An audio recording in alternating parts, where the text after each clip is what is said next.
Hello, poets! I'm going to try to be a little bit more upbeat in this presentation since the last ones I've sounded a little sleepy. This is one of my favorite things to do is to teach about poetry. So, I am so ready. Make sure that you have your note sheet that you were given so you can complete that while you're watching this video. Make sure your brain is ready to go so you can absorb all of the information, and when you get into class, you will just be able to talk poetry and the cool stuff about poetry, not just the surface level stuff. So, by the end of this video, you will be able to define and identify language devices in poetry. I hope that some of this stuff is a review for you, but if it's not, it is okay. Just make sure that you follow along. Don't just fill in the blanks, but make sure that you're also thinking about what you're writing. Alright, so poetry notes on language devices. Language devices is a broad term used to describe all of the things that poets use to make the poetry more vivid and interesting. This is what turns a description of a brown desk into a brown clunky desk as heavy as an elephant or something like that. So here we go. We're going to start with imagery. Imagery are words and phrases that appeal to the reader's senses. Okay, you got 5 of those.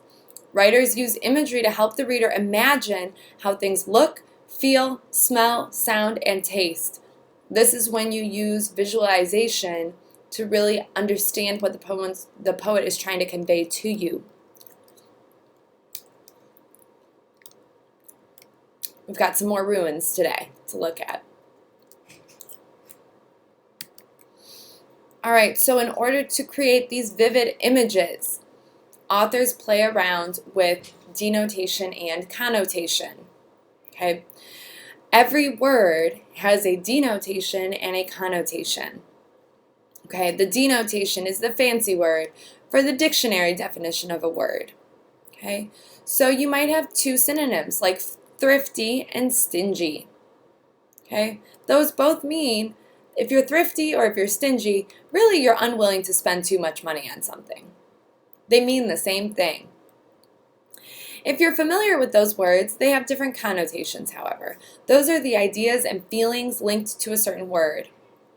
So usually when we think about being thrifty, it's like, ooh, that person's really thrifty. They're very good with money. It's a positive thing. Like they can find a good deal. Versus when we describe someone as stingy, it's usually like, ugh, that person just cannot part with their money. And it has kind of a feeling of someone who's a little bit selfish with their spending. Okay? Same idea goes with someone who is maybe they are happy versus jubilant. Someone who's jubilant, you think more of having a connotation of they're jumping around. Maybe to an annoying extent, maybe not, depending on how jubilant you like people to be. Whereas happy has more of a neutral connotation. So we have to know those 2 things when you're choosing words. Make sure that those words have the connotation that you want them to have. When authors choose words, when poets choose words, they choose words based on both their denotation and their connotation. They're not going to describe an experience as being or they're not going to describe a person as being stingy unless they really don't like that person. So you have to pay attention to those specific words.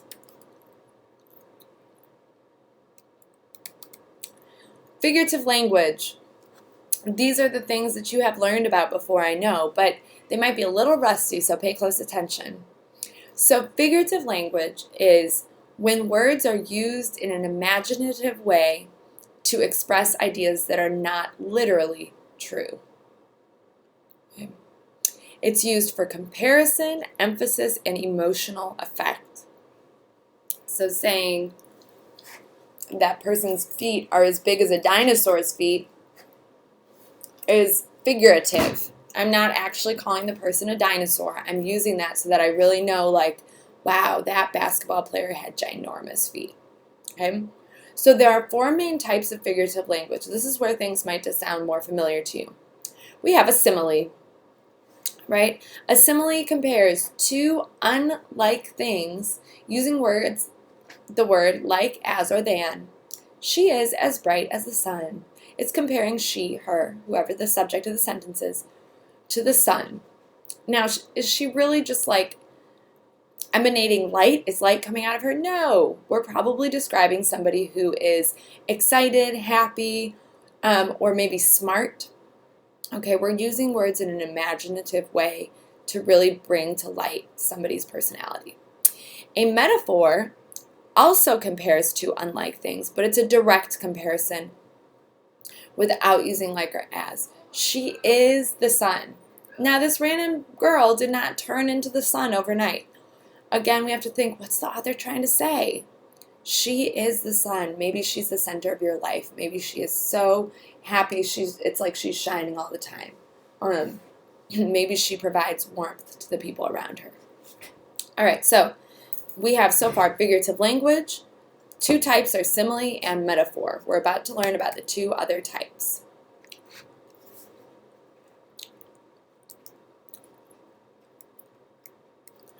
All right, personification has the word person in it.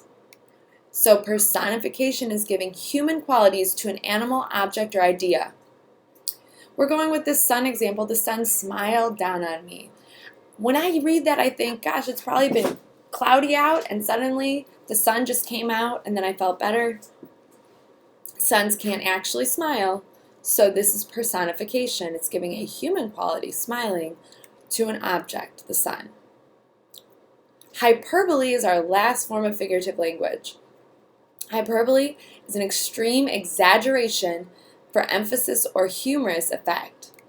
The sun is so hot today that you could fry an egg on the sidewalk. I wouldn't try frying an egg, but that's how hot it feels. It's an exaggeration, so you can feel how miserable it was outside on that hot day when it was so hot that you could fry an egg outside.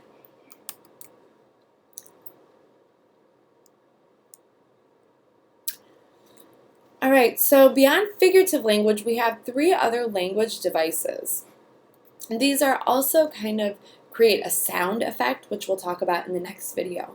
But they really provide emphasis. So alliteration is the repetition of consonant sounds at the beginning of words. It emphasizes the alliterated words or creates a sound effect. So an example, and all these examples come from your zine, is crusts of black burned buttered toast. Black burned buttered toast. Okay, so, oops, sorry. I don't know what just happened. There we go. This really gives you the sense of this toast. You just feel it. You can taste it because of that alliteration. It makes you slow down and think about what the author is describing. It's that image, the visual image, black, the taste or smell image, burned and buttered. Then we have consonants and assonants. These are two things that are similar to alliteration. They're both repeating sounds, but consonants is repeating consonant sounds at the beginning, middle, or end of words. Okay? This comes from a song. Rap rejects my tape deck, ejects projectile, whether Jew or Gentile. That J sound, again, it gives a percussive effect. It sounds like a drum beating, but it also makes you think really hard about what the poet is saying. And it's that ejecting. You have that J sound really makes you feel like you're spitting something out. And the final one is assonance, which usually provides more of like a calming sound. It's the repetition of vowel sounds within words that do not rhyme. So, is a diamond blind in the black belly of coal? Diamond blind. Those two words do not rhyme, but they repeat that I sound. And within that poem, it's very focused on the self, so it's also like I am blind, diamond. It repeats that. And again, this is just your intro. You'll learn much more about it as we go along. Okay? So as a quick review, let's go back. Okay? You just learned how to define and identify language devices. We learned about imagery, denotation and connotation, which help us create those images. We learned about figurative language, which includes simile, metaphor, personification, and hyperbole. And then we learned about alliteration, consonants, and assonants, which give sounds to words, which help emphasize them and really provide vivid images of what's going on. Thank you for watching. I hope that your sheet is completely filled out and that you are ready to come to class and dig deeply into poetry.